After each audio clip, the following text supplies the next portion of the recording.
Bureau chief मलकदीम की report के मुताबिक सुप्रीम कोर्ट के जस्टिस मंसूर अली शाह ने पीर के रोज मुशाहिदा किया कि मुसल्लह अफवाज के अरकान और आईनी अदालतों के जज एहतसाब कवानीन के तहत मुकम्मल तौर पर जिम्मेदार हैं। उन्होंने ये मुशाहिदा अदालत उस्मा के 15 सितंबर के फैसले के लिए एक इख्तलाफी नोट में किया, जिसमें इसने एहतसाब के कवानीन में तब्दीलियों को खत्म कर दिया और पब्लिक ऑफिस होल्डर्स के खिलाफ बदनवानी के मुकदमात बहाल करने का हुक्म दिया। इस वक्त के chief justice Pakistan Umar Ata Bandial, justice Ejazul Hasan और जस्टिस शाह पर मुश्तमिल 3 रुकनी बेंच ने पीटीआई चेयरमैन इमरान खान की 2022 की दरख्वास्त पर फैसला सुनाया, जिसमें कौमी एहतसाब ब्यूरो नैब के कवानीन में की गई तरमीम को चैलेंज किया गया था। ब्यूरो चीफ मलकदीम की रिपोर्ट के मुताबिक चीन इस हफ्ते अपनी फ्लैगशिप मिलिट्री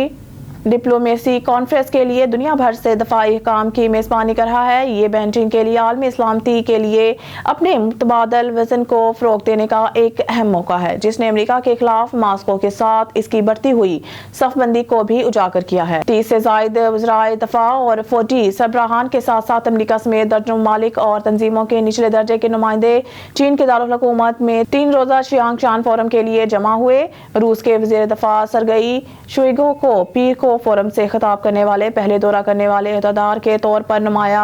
बिलिंग दी गई, जहां उन्होंने और चीन के कलीदी स्पीकर दोनों ने इस बात को हदफ बनाया कि अमेरिका की क़यादत में नाकाम सिक्योरिटी निज़ाम के तौर पर देखते हैं। न्यूयॉर्क मलकदीम की रिपोर्ट के मुताबिक अक़वाम मुत्तहिदा में पाकिस्तान के सफ़ीर मनीर अकरम ने फ़लस्तीन और कश्मीर जैसे लोगों के हक खुद इरादियत से मुतालिक तनाज़ात को हल करने पर जोर दिया है, ताकि वो मज़ीद गंभीर ना हो और इलाकाई अमन और इस्तेहकाम को ख़तरा ना हो। पाकिस्तान मिशन में नौजवानों के एक बैनुल-अक़वामी वफ़द से बात करते हुए उन्होंने कहा कि मशरिक़ी वस्ता में जारी तनाज़ात ने पुराने तनाज़ात को हल करने के लिए जोर देने की ज़रूरत को उजागर किया। वफ़द में मुख्तलिफ ममालिक के नौजवान मंदोबेन शामिल थे, जो 4 रोज़ा आलमी अमन सरबराही इजलास के लिए न्यूयॉर्क में थे, जो हफ्ते के रोज़ अख्ताम पजीर हुई। सफ़ीर अकरम ने वफ़द को बताया कि भारत ने बैनुल-अक़वामी कानून, अक़वाम मुत्तहिदा के चार्टर और सलामती कौंसिल की करारदादों की खिलाफ वर्जी करते हुए कश्मीरियों को इनके नाकाबिल तनसीख हक खुद इरादियत से इनकार किया है। उन्होंने कहा कि 76 साल कश्मीरियों की मुख्तलिफ नस्लों की जानिब से भारत के गैर कानूनी और गैर अखलाकी कब्जे से आज़ादी के लिए अपनी जायज़ मुनसफाना और मुकामी जदोजहद में दी गई मिसाली कुर्बानियों के गवाह हैं। ब्यूरो चीफ मलकदीम की रिपोर्ट के मुताबिक एसएसपी ऑपरेशंस फैसल सलीम की बीबीएच अस्पताल आमद। एसएसपी ऑपरेशंस ने धमियाल के इलाका में मुल्ज़मान की फायरिंग से जख्मी होने वाले कांस्टेबल शाहिद कमर की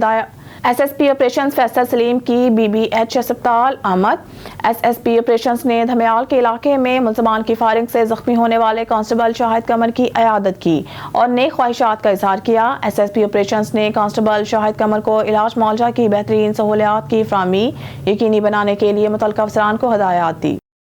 ब्यूरो चीफ मलकदीम की रिपोर्ट के मुताबिक सीपीओ सेफ सिटी ट्रैफिक ने तमाम दफ्तरी स्टाफ से मीटिंग की, इन्हें मुनासिब हिदायत जारी की और बेहतरीन कारकर्दगी का मुजाहरा करने वाले अफसरान और मुलाजमान को नकद इनाम और तारीफी असनाद से नवाजा। बेहतरीन कारकर्दगी का मुजाहरा करने वाले आइंदा भी इसी तरह मेहनत, लगन और दिलजमई से अपने फ़राइज़ अंजाम दे रहे हैं।